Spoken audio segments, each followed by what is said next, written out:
Buenas tardes y bienvenidos a la entrevista al día aquí en Lancelot Televisión. Hoy vamos a hablar de literatura, de libros y sobre todo de un libro. Hoy vamos a hablar de este libro, de Las sombras de África, de su autora Bianca Aparicio. Binsonó, luego seguro que me corregirá cómo es este segundo apellido. Vamos a hablar con la autora sobre este libro que tiene, bueno, parte de vivencia, es ficción, pero esas partes de vivencia de la autora que ha vivido en África, en numerosos países, y seguro que puede ser más que interesante. Sin más dilación pasamos a hablar con Bianca Aparicio. Bianca, ¿qué tal? ¿Cómo estás? Muy bien, muchas gracias. ¿Cómo se pronuncia tu segundo apellido? Binsonó. Sabía que me equivocaba. Has estado cerca. Fue un buen intento.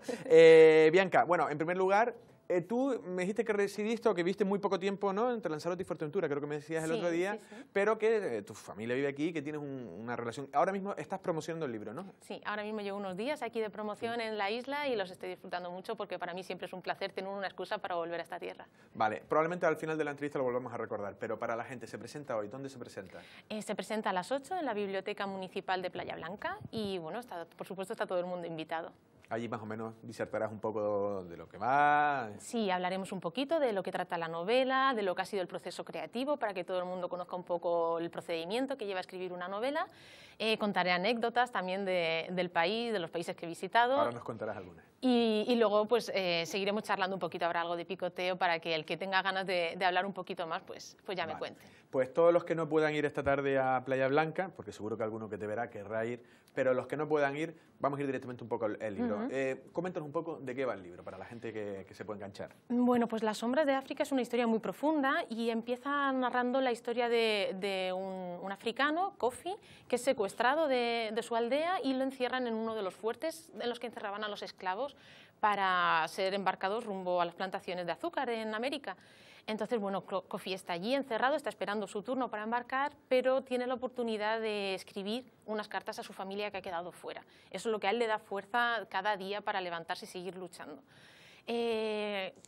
200 años después llega el personaje de Claudia, es una española que viaja a Ghana a hacer una investigación sobre la esclavitud y llegan a sus manos unas misteriosas cartas escritas por un esclavo a su mujer hace 200 años y bueno, cuando ella lee las primeras cartas y ve que no tienen un final, que la historia está interrumpida, ella descubre que necesita saber qué es lo que ocurrió y investigar lucha. Esa historia. Sí, y lucha para saber qué es lo que le ocurrió al esclavo Kofi. Y técnicamente o narrativamente, ¿cómo va en dos historias, o sea, en dos tiempos? ¿Vas pasando capítulos? Sí, son dos líneas argumentales. Claro. Por un lado está Kofi con su diario, que son sus cartas, y por otro lado está Claudia, que va alternando los capítulos y entonces el lector va teniendo un poco de los dos puntos de vista que yo creo que se complementan muy bien, porque uno es el punto de vista de un africano que vivió hace 200 años y otro es el punto de vista de una europea que tiene que vivir lo que es el choque cultural de pisar por primera vez ese continente. Luego hablaremos de tus viajes, cómo empiezas a viajar al continente africano, cómo empiezas a conocer sus costumbres, sus diversas costumbres, porque estuviste en muchos sitios. Sí. Pero hay cuestiones, por ejemplo, como una antropóloga y demás. ¿Cómo te documentas? Las sombras de África tienen muchísimo peso histórico, hay muchos hechos reales, todas las localizaciones por las que pasan los personajes son reales, tanto el fuerte en el que está encerrado Kofi como todo lo que visita Claudia son tal y como aparecen en la novela. Mucha de la documentación me ha sido muy sencilla, puesto que yo la empecé a hacer en mis primeros viajes. Al visitar todos esos lugares, al conocer toda la cultura y todos esos sitios, me ha permitido luego poder describirlos e incluirlos tal y como son en la novela. Pero luego es cierto que la documentación de la parte de hace 200 años ha sido bastante más compleja, porque descubrir cómo se vivía en un fuerte de esclavos en aquella época bajo el dominio del Imperio Británico, pues ha sido complicado, pero bueno, por suerte hoy en día tenemos muy buenas fuentes, ha sido posible y queda reflejada la vida, yo creo que queda muy bien resumida y reflejada en la novela. Bueno, pues ya sabes, invitamos a la gente a que compre, luego dirá, bueno, ya de entrada, ¿dónde se podrá adquirir el libro? En prácticamente todas las librerías de Arrecife y bueno, las estoy distribuyendo por aquí, entonces cualquiera lo puede encontrar y si no, a través de mi web también se hacen envíos. Perfecto. Bueno, pues vamos a hablar de lo que habíamos dicho al principio y que creo que parece muy interesante. ¿Cómo llegas tú a conocer el continente africano? ¿Cómo empiezas a embarcarte en lo que es conocer a...? fue una inquietud que tuve desde, no sé decirte cuándo, sino que toda mi vida desde niña me acompañó el querer visitar ese continente y querer ayudar y hacer algo por los demás. Siempre supe que yo era una privilegiada por haber nacido en Europa y en esta época, y entonces pues me parecía justo el devolver algo a los que no habían tenido tanta suerte como yo. Y bueno, llegó un día en el que tuve la oportunidad, tuve el tiempo y el dinero que requería el viaje y sencillamente cogí la mochila y un billete de avión y aterricé en Ghana, que es donde, además, al ser mi primer país africano, que siempre le tienes un cariño especial, pues es donde he aprovechado para ambientar la novela. ¿Pero que era un viaje de cooperantes? Sí, justo. Decidí, ya que viajaba, quería viajar, pero no solamente como un turista, como estamos acostumbrados a ver, que uno viaja a un hotel de 5 estrellas y tiene su desayuno continental y tiene unas sábanas limpitas y todo su ducha de agua caliente. Yo no. Yo quise viajar y conocer el país, pero conocerlo profundamente, cómo viven, cómo son y cómo piensan. Para eso tienes que trabajar con ellos y vivir con ellos y de paso ayudarles. Entonces yo contacté con una escuela orfanato, era una ONG muy pequeñita, llevada por gente local, que lo que pretendían era pues, impulsar el desarrollo de su país, y estuve trabajando con ellos durante un mes en la primera ocasión, y bueno, eso me llevó pues, a vivir como ellos realmente, a dormir en un colchón de paja, no tener agua, no tener luz, ducharme con un cubo. ¿Cuánto tiempo estuviste en el primer viaje? El primer viaje fue un mes, y bueno, cada año siempre he estado 1 o 2 veces al año, procuro viajar hasta allá. Vale, en primer lugar, cuando llegas, la seguridad, ¿te sentiste segura o pudiste en algún momento decir, oye, aquí esto se me va de las manos? No, realmente cuando hay una visión en Europa muy transformada, muy desfigurada de la realidad africana. Normalmente cuando tú dices que te vas a África y más una mujer y sola, todo el mundo se lleva las manos a la cabeza, como, ¿sabes? Pensando que te va a ocurrir algo, que no estás bien de la cabeza por emprender una aventura tan peligrosa. Y realmente yo he sentido mucha más inseguridad en el metro de Barcelona que paseándome por las calles de cualquier capital africana. También es cierto que cuando viajo selecciono los países con mucho cuidado, procurando que no haya ningún conflicto religioso, político, ni lo haya habido en este momento, ni últimamente tampoco, para que no quede... Bueno, tampoco hay muchos países en los que ayudar, entonces tampoco busco el más arriesgado. Ajá. Yo recuerdo un primo mío que fue a trabajar a Guinea, trabajaba en una avioneta, era piloto y llevaba... creo que eran trabajadores en unas minas o algo así, una isla y demás. Sí. Cogió todas las enfermedades. Luego fue su novia a visitarla, cogió todas las enfermedades. ¿Cogiste alguna enfermedad? Sí. También tengo, para hacer honor a la verdad tengo que decir que soy muy débil. He salido muy debilucha. Entonces, incluso en Europa yo pillo todas las gripes y virus y aunque pasen a 3 kilómetros a la distancia, yo me lo quedo para mí. Pero allí estamos hablando de enfermedades... Sí, entonces, contando con eso, con mi debilidad física, pues claro, cuando llego allí soy víctima fácil, digamos. Entonces, pues siempre alguna gastroenteritis. Lo que he tenido suerte es que yo llevo siempre un botiquín de seguridad conmigo, básico, con las cosas básicas, puesto que la medicina allí no dispone de un hospital en el que te puedan atender como en Europa. Entonces tienes que llevar contigo todo lo que puedas necesitar. Y bueno, siempre viajo con mi botiquín, por supuesto, pero bueno, eso no te libra de ciertas... ¿Cosas grandes, malaria, problemas? No, todo eso por suerte no he tenido ninguna, pero bueno, pues han sido cositas leves que son inevitables y tampoco son para evitar, tampoco te hacen evitar la experiencia. Vale, y ellos por eso, la sanidad, ¿cómo lo ves? Tú Bueno, veías dureza a lo mejor, ¿no? Sí, verías imágenes... Sí, es muy complicado. En África lo que tiene es que tiene las dos caras de la moneda. Tiene los momentos más bonitos que tú puedas imaginar y también los más duros. Ves en ocasiones cosas preciosas y las sonrisas de la gente, su forma de ver la vida, lo que ellos te dan sin tener nada, eso es precioso. Y luego, por otro, ves las faltas que tienen en sanidad, en alimentación, ves la desnutrición de los niños, ven que se hacen un corte y por falta de antibióticos en los centros sanitarios una persona puede morir por una infección. Entonces, siempre que voy también procuro mi botiquín cuando vuelvo, no vuelve conmigo, siempre lo dejo en los centros de salud para que lo puedan utilizar y pueda servir a alguien. Claro.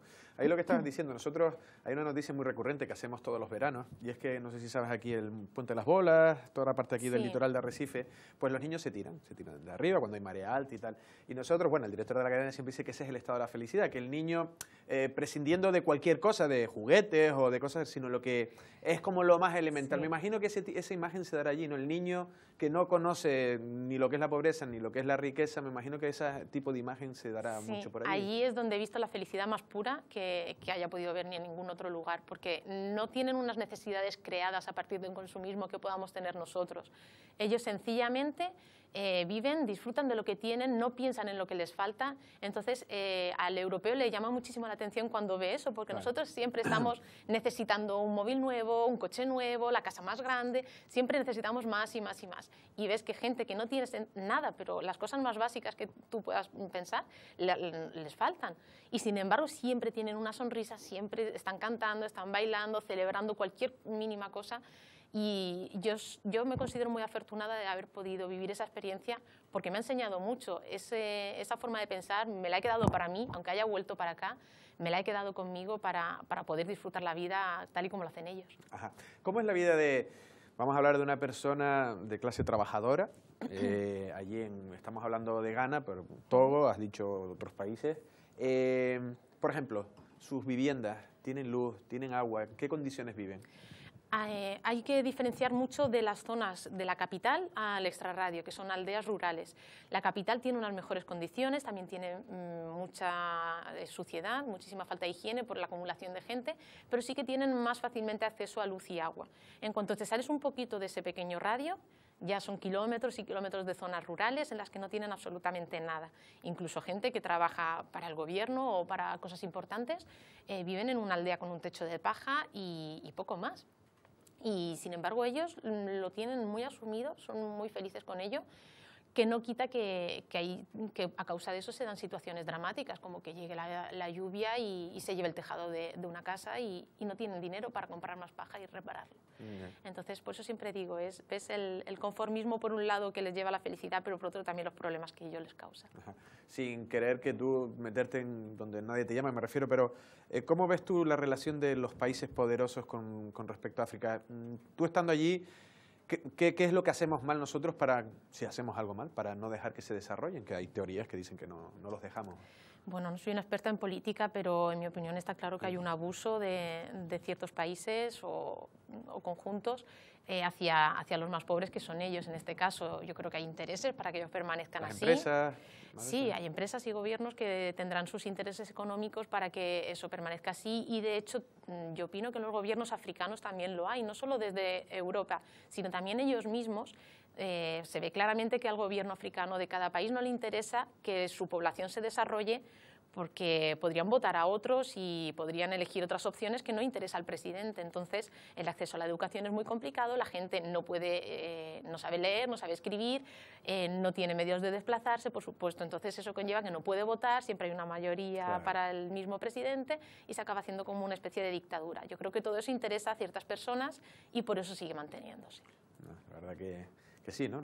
Y las corrupciones, niveles de corrupción. Bueno, ¿Has visto cosas tremendas? Sí. Sí. Policías, cosas. Constante. Sí. La corrupción allí está a la orden del día. A veces el peor enemigo casi un policía, a veces en esos. Sí, la policía allí más te vale no llamarla porque no te puede, la mayoría de las veces no te va a traer nada bueno. De hecho, cuando llegas en el aeropuerto con el avión, lo primero que te hacen es apartarte en una sala. No me ocurre en todos los países, eso también tengo que decirlo, porque por ejemplo en Ghana fue un trato totalmente excepcional, los blancos teníamos preferencia, querían favorecer el turismo, entonces el blanco lo tenía todo mucho más fácil, pero en otros países como Gambia, por ejemplo, sí que te pasan aparte, te abren las maletas y el guardia elige, el policía de turno elige lo que quiere de la maleta. Yo siempre Descaradamente, directamente. Sí, esto para mi hijo, esto para mi vecino, yo siempre llevo material para las escuelas, llevo pinturas, llevo juguetes, pues pelotas y cosas así para las escuelas. Tú ya sabes el peaje que te van a cobrar. Sí, siempre tengo que pelear mucho para que el peaje sea lo mínimo, pero es inevitable. Ya, ¿no? La verdad que... Es triste, sí. pero es así, funciona. ¿Dijiste en qué países has estado? Ghana, Togo, Senegal, Gambia, Tanzania, Marruecos. Vale, quería ir a Tanzania, que entiendo es donde llegaste a convivir o has estado con la tribu Masái. Sí, en Tanzania sí. La tribu Masái es como se representaría muchas veces, ¿no? En el ideario cinematográfico, a veces es como la selva, no es la selva, sino sí, ¿no? El África. ¿Cómo son los Masái? Porque es lo que representan también como una tribu guerrera. ¿Cómo es? Son muy especiales. La verdad es que la tribu Masái tiene unas características muy fuertes, tiene una cultura muy potente que no quieren perder, entonces luchan mucho por ella, a pesar de que ya empiezas a ver cómo se está infiltrando ciertas cosas occidentales, se están metiendo ya en su cultura y se están infiltrando. Y pues bueno, lo que comentábamos antes es que no suelen ser las mejores precisamente las que acaban absorbiendo ellos. Son una tribu guerrera, ellos siempre van con un cuchillo así muy grande, colgado en el cinto, preparados por si tienen que cazar algún león.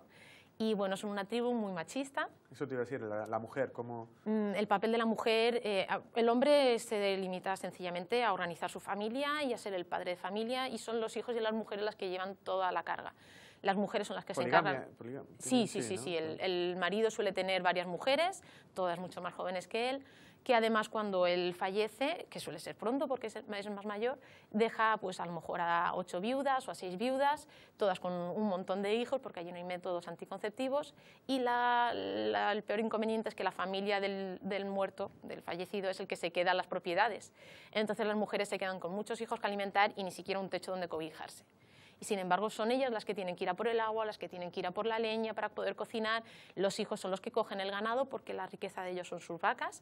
Entonces son los hijos los encargados desde, te estoy hablando a lo mejor de niños de 3 y 4 años, que se levantan por la mañana al amanecer y tienen que caminar todo el día hasta llegar a una charca y volver al anochecer.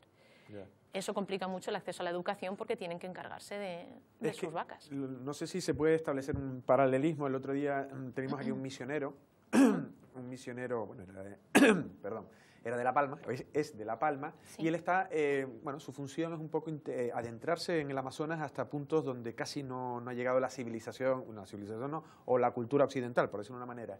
Y lo que él viene a decir es que si a ellos los dejas en su entorno, con sus condiciones, sin meterte tú en medio, son perfectamente, como que todo está, como que hay un equilibrio. Lo que te quiero decir con lo demás es que a lo mejor si tú vas ahí te puede chocar, pero que a lo mejor esa forma social y que ha funcionado tiene su... Sí, por ejemplo, en los Masái esa forma social puede seguir funcionando durante siglos. Lo que pasa es que eso no quiere decir que sea justa. Mejorable.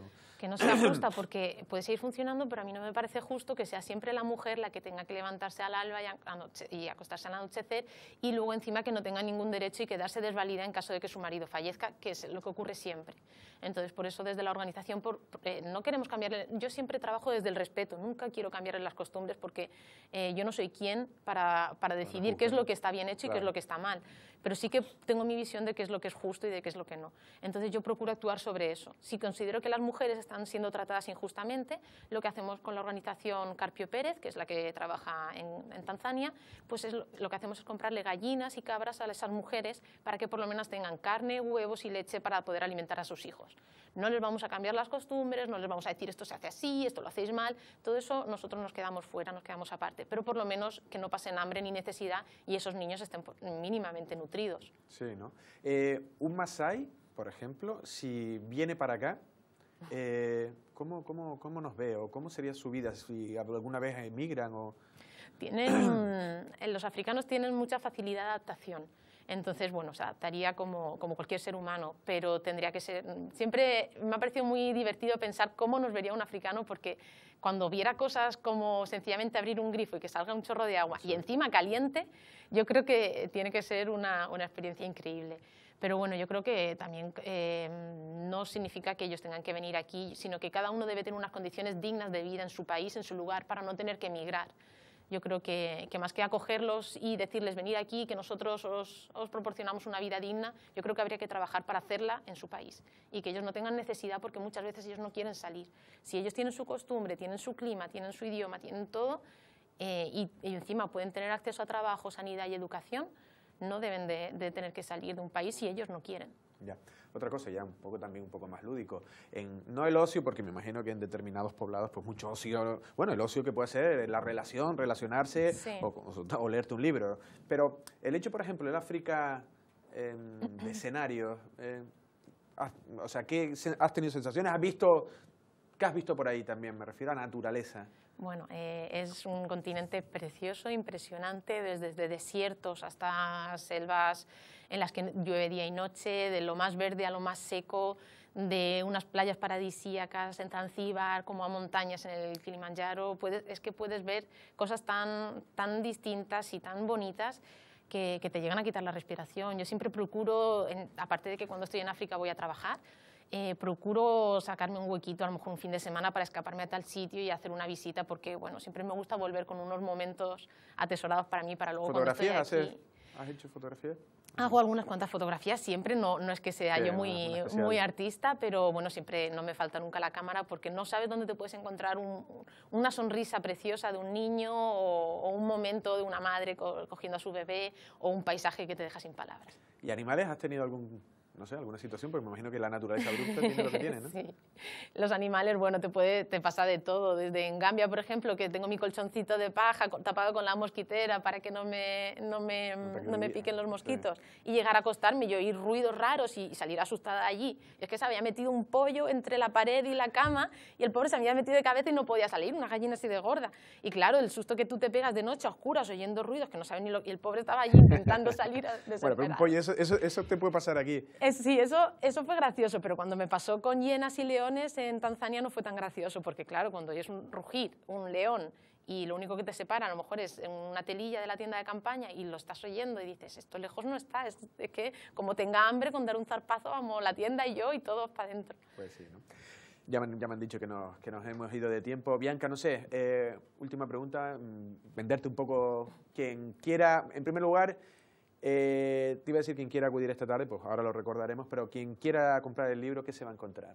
Se va a encontrar aventuras, se va a encontrar historias, se va a encontrar amor, se va a encontrar muchísimas cosas. Yo creo que es un libro muy completo y que todos los lectores me están diciendo que les engancha desde la primera página. Entonces, yo creo que eso es lo más bonito que me pueden decir. Bueno, pues lo vamos a dejar así. Muchísimas gracias, Bianca. A vosotros. Gracias. Las palabras de Bianca Aparicio, la autora de Las sombras de África. Lo decía al principio y se lo recuerdo yo a ustedes. Esta tarde, a las 8, en la Biblioteca Municipal de Playa Blanca, se presenta el libro, lo que ha descrito, un libro de aventuras, de amor, con esas dobles realidades, ¿no? 200 años atrás, una historia de un esclavo, también luego de una antropóloga. Vamos a dejarlo ahí porque ya lo explico mucho mejor, pero bueno, un libro que parece interesante. Nosotros sin más nos despedimos. Pasen una feliz tarde.